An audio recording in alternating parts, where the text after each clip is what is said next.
These days, some of Yu-Gi-Oh's best extra deck monsters are Link monsters. You have deck-defining cards like Isolde and Heavy Metal Foes Electromite.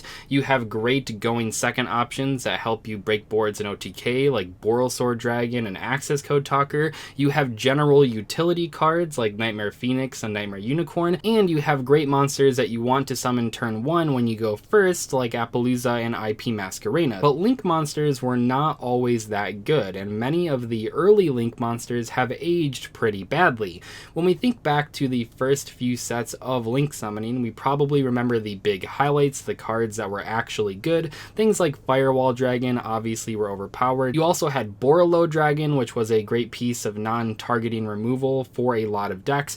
Link Spider has only gotten better with age. That is a great card that was released in the very first Link starter deck, which is pretty crazy to think about. And cards like Mrs. Radiant and Mistar Boy, while they're not as good as they were back then, they're still played occasionally to this day. But most of the other Link monsters of that time period were pretty terrible, and even the ones that did see play are pretty hilarious looking back because they were just lackluster, especially compared to Link monsters even released like 1 year later. While effects of these cards did matter, I will say that back when Link summoning was brand new, people cared a lot about how easy a card was to summon and how good the Link arrows were. That's not to say that these things don't matter nowadays, because they do, but I think Konami has gotten a lot better about printing cards that are a lot easier to use for the average player, and Link arrows just in general matter a lot less ever since Master Rule 5 went into effect. People don't play cards like Nightmare Phoenix and Appaloosa and Decode Talker because they have Link arrows. People play them because their effects are good, and that is a dramatic shift from how competitive Yu-Gi-Oh was when Link summoning first released. So in today's video, I wanted to go over 5 cards all released in 2017 that saw a ton of competitive play, despite looking pretty bad to modern players. If you didn't play when Link summoning was first introduced into the game, this will be a big surprise because these cards are pretty terrible. First up, let's talk about Decode Talker. This was one of the first Link monsters ever introduced into the Yu-Gi-Oh TCG. This was out of the original Link summoning starter deck, so obviously this card probably didn't age that well, but this really was a staple card for pretty much every single deck. It was that popular. Decode Talker is a Link 3 Dark Cyberus monster with 2300 attack points, and 2 of the arrows are pretty good. This thing takes 2+ effect monsters, which is probably the most important part about this card, but it also says gains 500 attack for each monster it points to when your opponent activates a card or effect that targets a card or cards you control. Quick effect, you contribute 1 monster this card points to, negate the activation, and if you do, destroy that card. Now that effect is not bad. You very easily could get Decode Talker up to like at least 3300 attack points,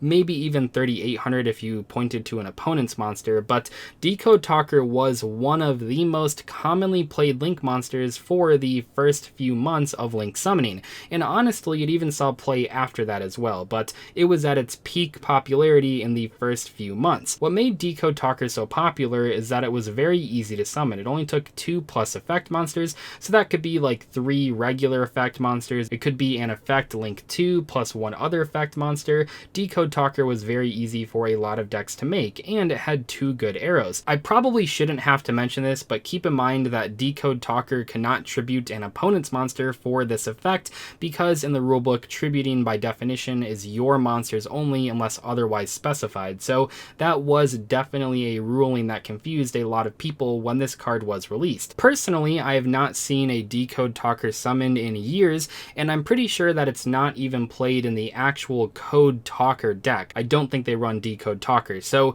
this card has fallen out of competitive favor quite a bit since its initial release. Next up, we have Proxy Dragon, which was released in the 2017 Megatins as a promo card, and this was a great promo. A lot of people played this card. It was good in a variety of decks.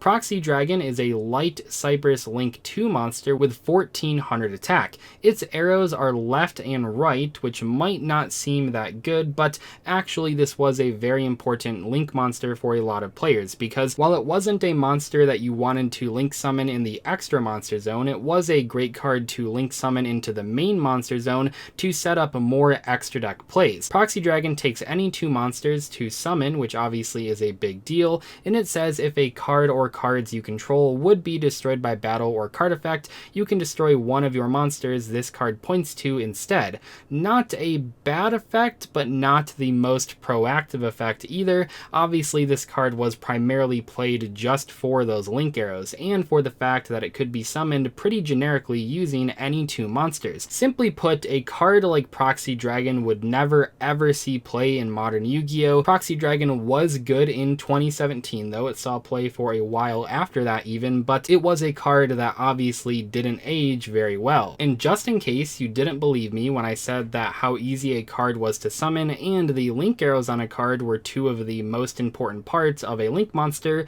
let's take a look at Gaia Saber the Lightning Shadow. This was a secret rare out of Code of the Duelist, and it saw a ton of competitive play.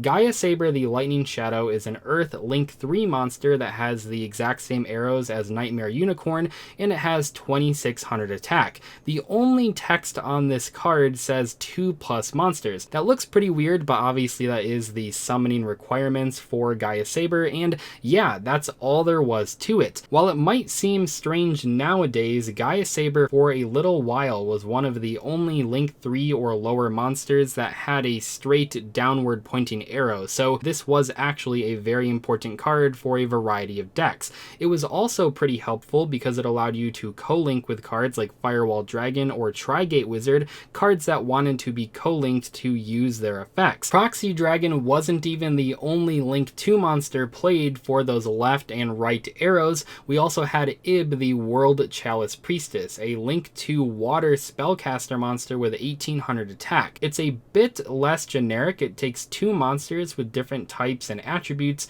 and it says this linked card cannot be destroyed by battle or card effects. Your opponent cannot target this linked card with card effects. If a monster or monsters this card points to would be destroyed by a card effect, you can send this card to the graveyard instead. If this card is sent from the field to the graveyard, you can special summon 1 World Chalice monster from your hand. Now I think if a deck could play Ib, they would play it over Proxy Dragon, but not every deck could actually summon this card. Not every deck played cards with different types and attributes. Admittedly, I think this card does still see play in World Chalice decks, but those haven't been competitive for a very long time, so that's not a huge deal. More importantly, this card was basically an upgraded version of Proxy Dragon for a lot of decks. Proxy Dragon wasn't completely useless. You could use that effect in some cases, but I think that Ib has a much better effect, so it was a good option if you actually had monsters with different types and attributes. Finally, we have Trigate Wizard, one of the earliest examples of an all-purpose negation effect on a link monster.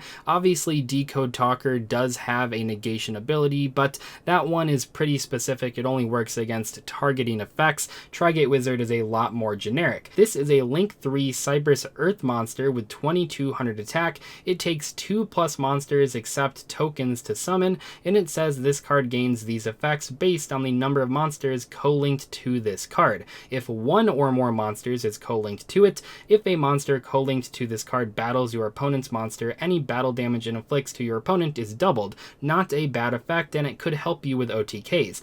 2 or more, once per turn, you can target 1 card on the field and banish it. Not a quick effect, but still a pretty good piece of removal. And finally, if you have 3 cards co-linked to this, once per turn when a card or effect is activated, quick effect, you can negate the activation, and if you do, banish that card. That is a good negation effect, but it does require this card to be co-linked to 3 monsters, which wasn't impossible. In fact, this card was very popular in basically every single combo deck back then, especially decks like Spiral, but compared to more recent Link monsters like Appaloosa, which honestly is getting kind of old at this point. The card has been out for 2 years, which is kind of crazy. Time does fly, but Trigate Wizard looks pretty bad when compared to Appaloosa. Obviously, it banishes the card, and it can be used against spells or traps, unlike Appaloosa, but Appaloosa doesn't require it to be co-linked, so Trigate Wizard has aged pretty badly. Anyway, that is all for today's video. I hope you guys enjoyed it.